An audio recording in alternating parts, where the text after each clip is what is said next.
மற்ற 4 எலிமெண்ட்ஸ் தான் அந்த 4 பாதம். அதை பிரிச்சு காட்டுறதுக்கு ஒரு சிலருக்கு 5 கிரகம் ஒரே கட்டத்தில் உட்கார்ந்துக்குது. அப்ப சும்மா இருக்கிற கட்டமெல்லாம் வேலையை செய்யாதா? 5ஆம் பாவம்னு ஏன் வச்சாங்க அப்படின்னா, நம்ம லக்னம்ங்கிறது நம்மளுக்கு 9ஆம் இடம். சயின்ஸுக்கு இதுக்கு முரணா இருக்கு. சயின்ஸுங்கிறத பற்றி அது புதுசா கண்டுபிடிச்சிட்டே இருக்கிறாங்க. அப்படின்ட்டு இருக்கிறத தான் கண்டுபிடிக்க முடியும், இல்லாத ஒன்று கண்டுபிடிக்கப்படாது. போன பிறவி எது, மறுபிறவி எது, இறந்த பிறகு என்னென்ன படிநிலைக்கு மேல போறோங்கிறதையும் சொல்றோம்ல கட்டத்துல. இந்த மறுபிறவிலாம் இருக்குங்க ஜோதிடத்துல. இப்ப ஒரு ராகுனுடைய செயல்பாட்டினாலதான் பெரிய மாற்றங்கள் விஞ்ஞானத்துல. அதே மாதிரி கேதுவனுடைய செயல்பாட்டினால குணாதிசயங்கள்லயும் ஆன்மீக படிப்புலயும் நிறைய மாற்றங்கள். இப்ப ஆன்மீகம் அப்படின்னு எடுத்தீங்கன்னா எல்லா மதங்களும் ஆன்மீகம் தானே சொல்லுது. அப்ப அதுல என்ன அப்படின்னா, ஆன்மாங்கிற ஒரு பெரிய ஒரு விஷயம் மறைஞ்சிருக்குங்கிறத சொல்லுது. அதே மாதிரிதான் நம்ம ஜோதிடத்துல என்ன சொல்றோம்னா,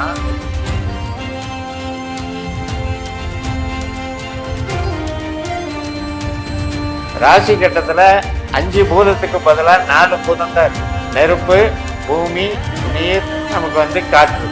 இந்த 4 பூதத்துக்கு ஒரு பூதத்துக்கு 3 ராசி, 4 பூதத்துக்கு 12 ராசி. பழமொழி சொல்லுவோம் இல்லையா, விதியை மதியால் வெல்லலாம். அந்த மதிங்கிறதே எந்தெந்த கிரகத்துக்கு சம்பந்தப்பட்ட நட்சத்திரமோ அந்த நட்சத்திர ஆற்றல் தான் அந்த கிரகத்துக்கு ரிசீவ் ஆகும். அந்த கிரக ஆற்றல் சந்திரன் ரிசீவ் பண்ணி நமக்கு அனுப்பி உலகத்தில் உள்ள 700 கோடி பேர் மக்களுக்கும் அவங்கவங்க பிறந்த நேரத்தின் வழியாக பலன்களை அனுபவிக்க வைக்கிற ஒரு நாடகம் நடக்குது. ஆக மொத்தம் ஜோதிடம் இல்லாமல் இந்த உலகத்துல எந்த அசைவும் இயக்கமும் இல்லை.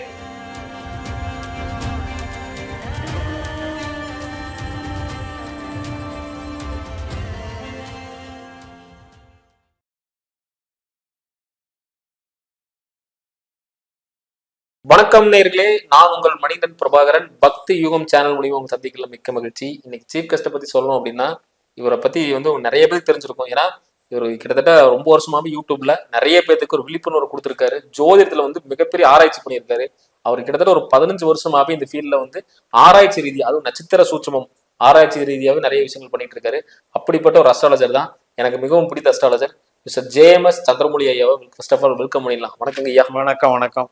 இவருங்க நல்லா இருக்கு, சூப்பருங்க. ஏன்னா உங்களோட இன்டர்வியூ கிடைக்கிறதுக்கு நாங்கள் ரொம்ப சிரமப்பட்டோம். உங்களோட டைட் ஷெட்யூல் தாண்டி எங்களுக்காக வீடியோ பண்ணி கொடுத்துருக்கு ரொம்ப நன்றிங்க ஐயா. நன்றி. ஏன்னா இன்னைக்கு என்ன கான்செப்ட் அப்படின்னு கேட்டோம்னா, ஃபர்ஸ்ட் ஆஃப் ஆல் நீங்க சொல்ற அந்த நட்சத்திர சூட்சமம் நிறைய நேயர்களுக்கு தெரிஞ்சிருக்கும். அதுவும் இந்த பக்தி யுகம் சேனல் நேயர்களுக்கு அது புதுசாகவும் இருக்கும். ஏன்னா அது கொஞ்சம் டீட்டெயிலா சொல்லிருங்கய்யா.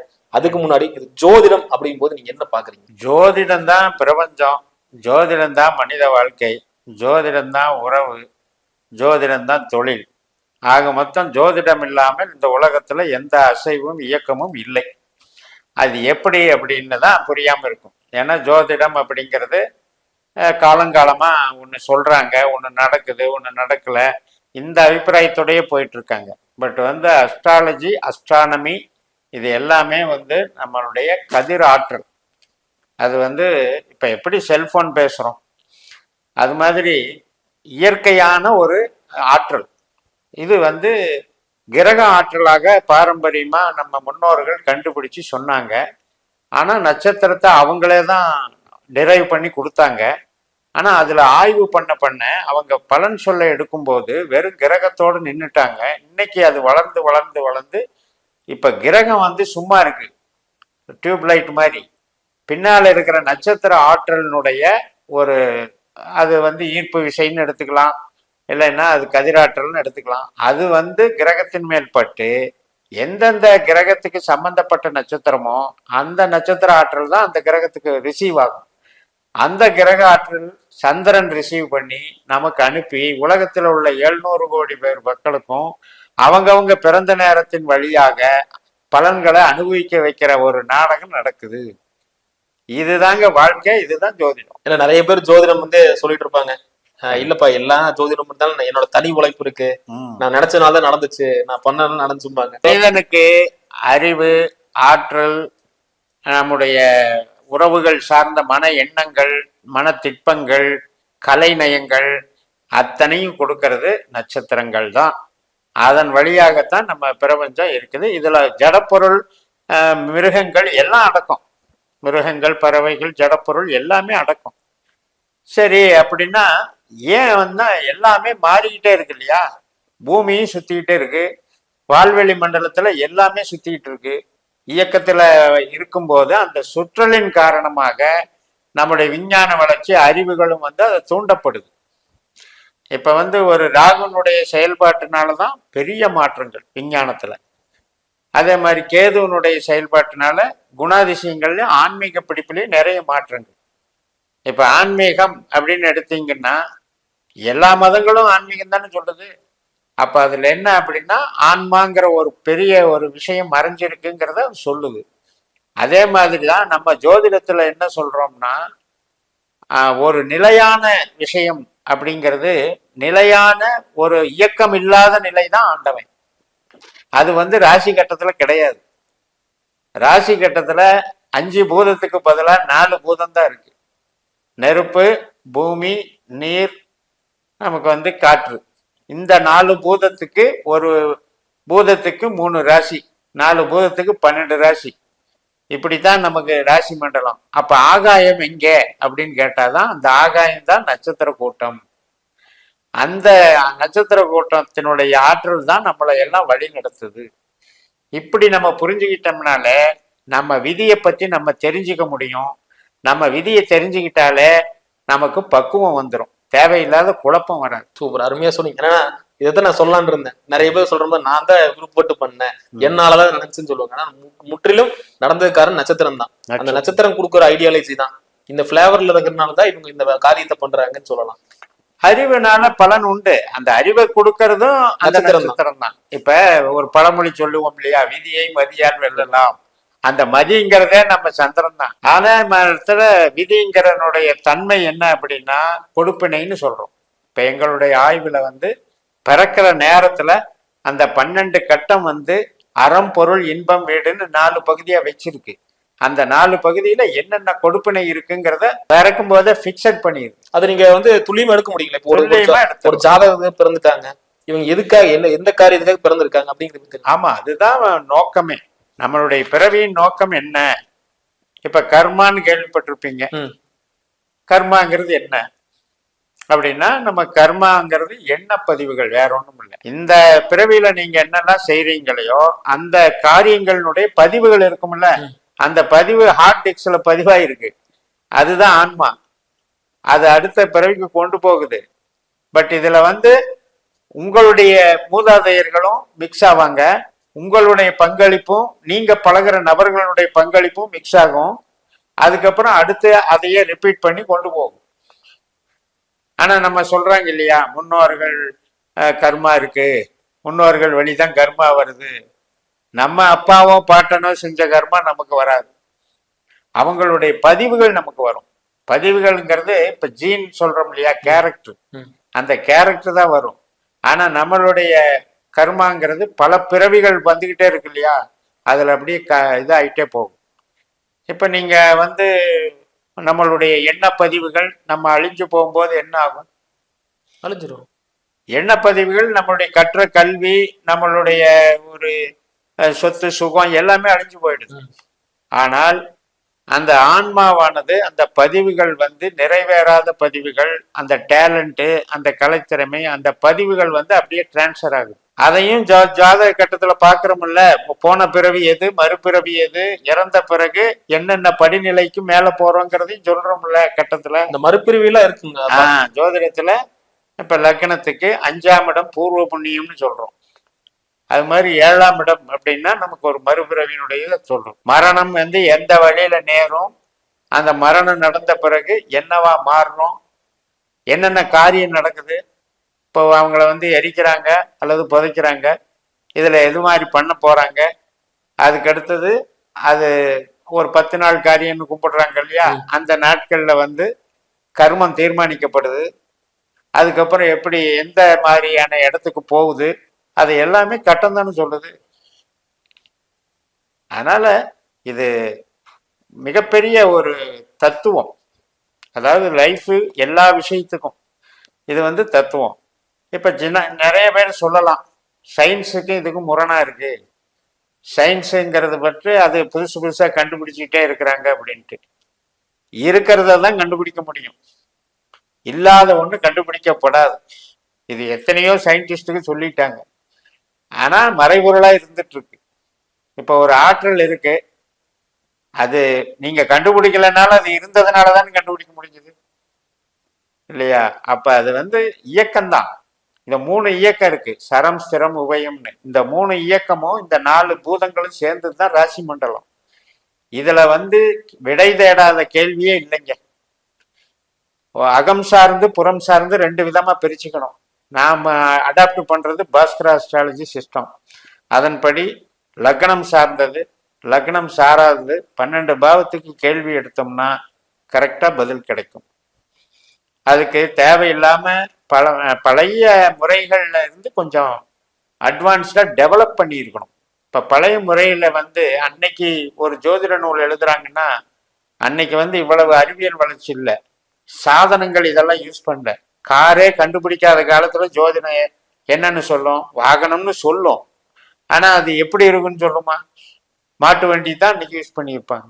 அப்ப காலத்துக்கு ஏற்றபடி பாவ காரகங்களை மாற்றணும்.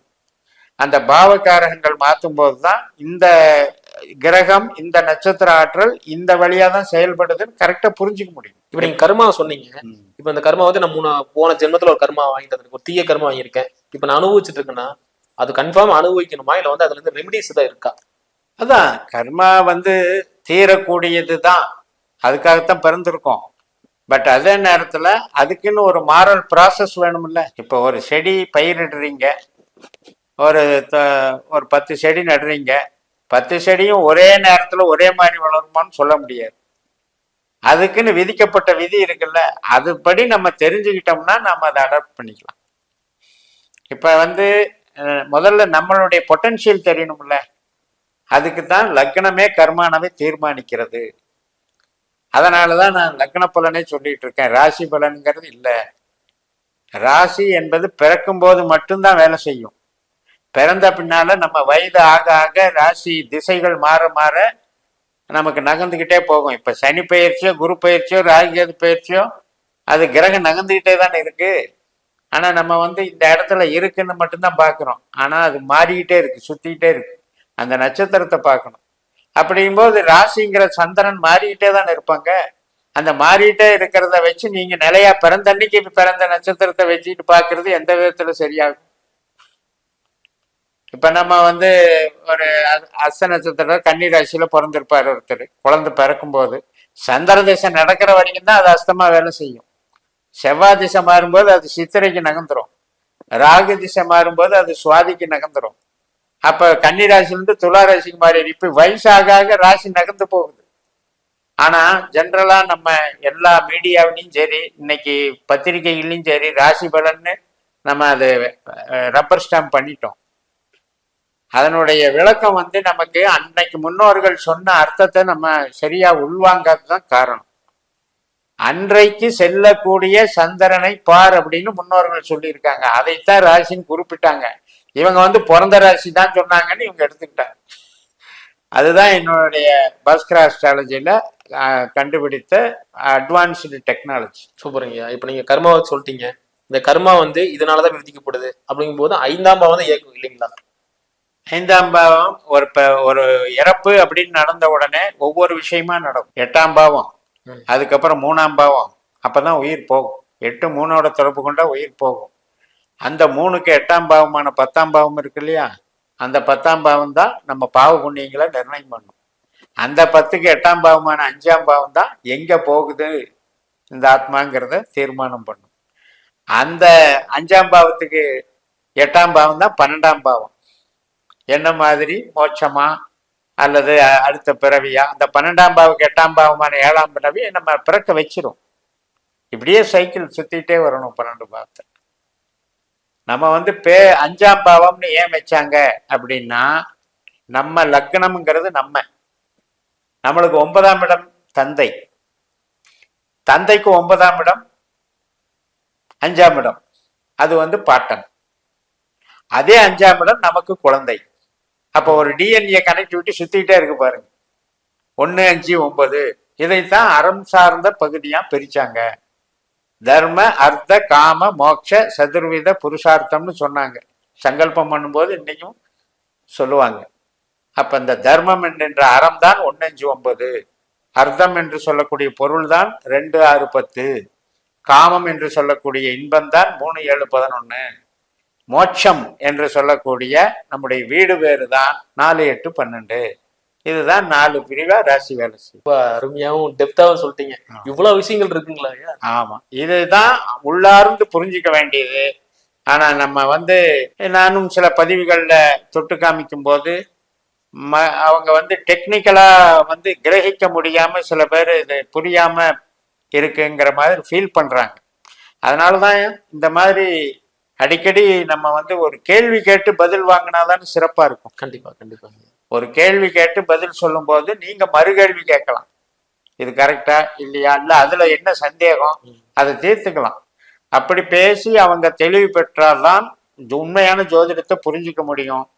இந்த ராசி பலன் அப்படிங்கிறது ஒரு ராசியில 120 கோடி பேர் எடுத்துக்கோங்க அப்ராக்சிமேட்டா. அந்த 120 கோடி பேர்ல எத்தனை வயது வித்தியாசத்துல இருப்பாங்க? அத்தனை பேருக்கு ராசி பலன் கேட்டு என்ன பண்ண போறோம்? அதுல கரெக்டா அக்யூரசியா எப்படி எடுக்க முடியும்? 2 நிமிஷம் இடைவெளியில பிறக்கிற ரெட்டை குழந்தைக்கு வேற வேற வாழ்க்கையை வாழ்றாங்க. அப்படி இருக்கும்போது ஒரு ராசியில நான் பிறந்துட்டேங்கிறதுக்காக எனக்கு பூரா இந்த கேள்விக்கு பதில கரெக்டா சொல்லணும்னா எப்படி சொல்ல முடியும்? ஆனா அதுதான் வாழ்க்கையில ஓடிக்கிட்டு இருக்கு. இது கேட்கறதுக்கு சுவாரஸ்யமா இருக்கும், அலங்காரமா பேசலாம். அந்த கிரகம் இந்த கிரகம் அதனுடைய காரகத்துவத்தை வச்சு பலன் சொல்றதுல பிரயோஜனம் இல்லை. பாவ காரகத்தை உணரணும். 12 பாவம் தாங்க இருக்கு, அதை உணர்றதுக்கு என்ன கஷ்டம்? 1ஆம் இடம் அப்படின்னா நம்முடைய செயல்திறமை, சிந்தனை. 2ஆம் இடம் அப்படின்னா பேச்சு, நம்மளுடைய கையிருப்பு பணம். 3ஆம் இடம்னா சகோதரன், தைரியம், வீரியம். 4ஆம் இடம்னா தாய்மனை, பூமி, வீடு, வாகனம். 5ஆம் இடம் அப்படின்னா குழந்தை, கலைகள். நம்முடைய ஆசை, பாசம், நேசம், காதல் எல்லாமே 5ஆம் வீட்டுல இருக்கு.